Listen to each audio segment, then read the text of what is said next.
let's not ask CNN, ABC, Fox. Let's not ask the London Times or the Australian Times. Let's not ask non-Muslims about how Muslim women feel, how they live, what are their principles, what are their challenges. If you want to be fair, ask a Muslim woman. And you cannot find anything written in our holy book, in the Quran, that is denigrating the woman. It's just the opposite.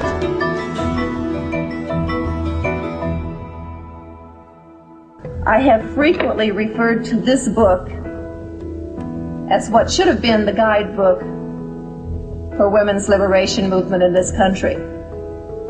Because in this book, it has listed every right that we have struggled and fought tooth and nail for in this country and in others, plus some that we haven't accomplished yet and others that we haven't dreamed of. One thing that was given by God that we are fighting for right now in this country is equal pay. Hey, it's in there. Right there. It's in there, and it's for God. God-given rights, not man's. God-given rights. The right to vote, the right to own property. And yes, we have a soul, and yes, we go to heaven. We have every right that a man has. We may be different, but that doesn't make us not equal. Our difference makes us unique and special. But we are still totally and completely equal. God made woman to be the proper companion of man. She is different, but equal. Equal! We buy them, feed them, clothe them, use them, discard them. Women Equal to us?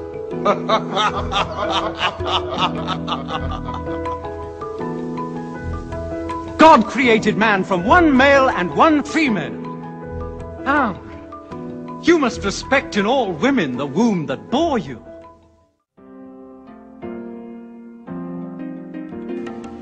So Islam gave women the rights to vote over 1450 years ago, the right to vote. Does anyone know in this audience when we got the right to vote in this country, this advanced, very free country? When did women start voting here? Anybody know? Maybe you know. Early 1900s, in my mother's lifetime. Can you believe that this advanced society that we say is the freedom of the world lies, we're like the belt of freedom is held by America? No. Women couldn't even vote until my grandmother was of voting age. Also inheritance. In this country, women could not inherit property in the southeastern United States, places like Georgia and Alabama and Mississippi, until my generation. In the 1950s and 60s, these laws were finally being rewritten. And I know that you who weren't raised here don't have an appreciation for just how bad the status of women was in this country, even up till today. You all have such a wonderful thing that you're raised Muslim or that you carry Islam. You have rights that women in this country never dreamed of until perhaps this generation. And you've had them for 1,400 and some years. 1,400 and some years. 1,400 and some years.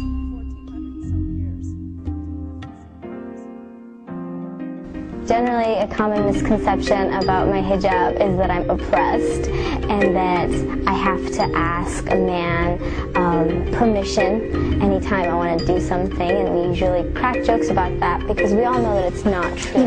They think that the men force women to wear that kind of hijab, but in reality, it's not at all that way, and the whole world changes. You see how men all of a sudden start respecting you. You have some sort of respect. I'm not a distraction for them. Instead, they're more engaged in business. They're more engaged into how educated I am. They're more engaged into my soul. People like us for our personality rather than, how good I look. I don't think the hijab has ever held me back from doing what I want. I've been here 4 years and I've never had trouble. No one has ever looked at me differently. It's been great.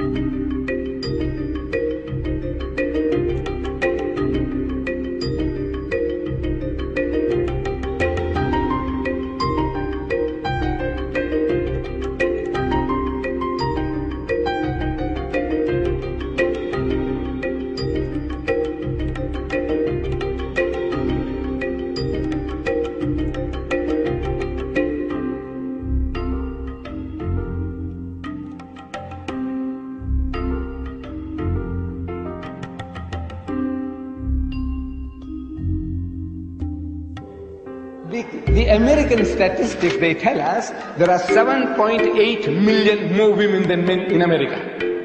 That's almost 8 million more women in your country, sir, the land of your domicile. 8 million women who can't get husbands.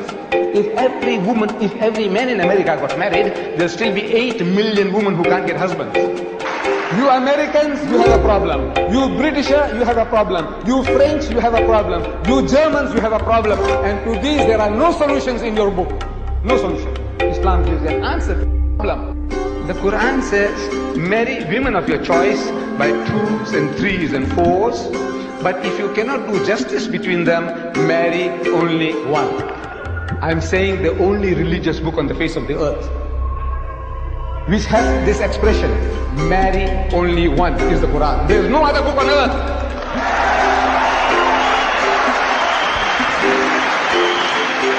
And this is the solution to your problem. I said, you laugh at us, you are a fool. I said, the laugh is on you.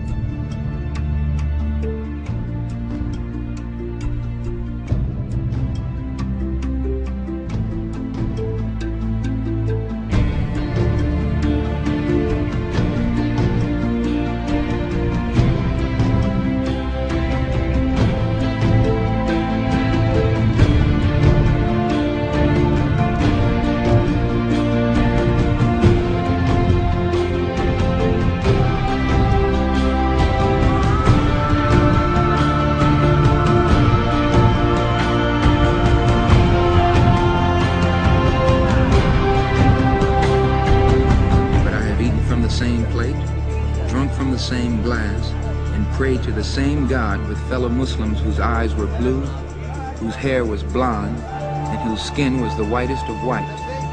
And we were all brothers, truly, people of all colors and races believing in one God, in one humanity.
The word that we greet each other with is in Hebrew, Shalom Aleichem, which means peace unto you.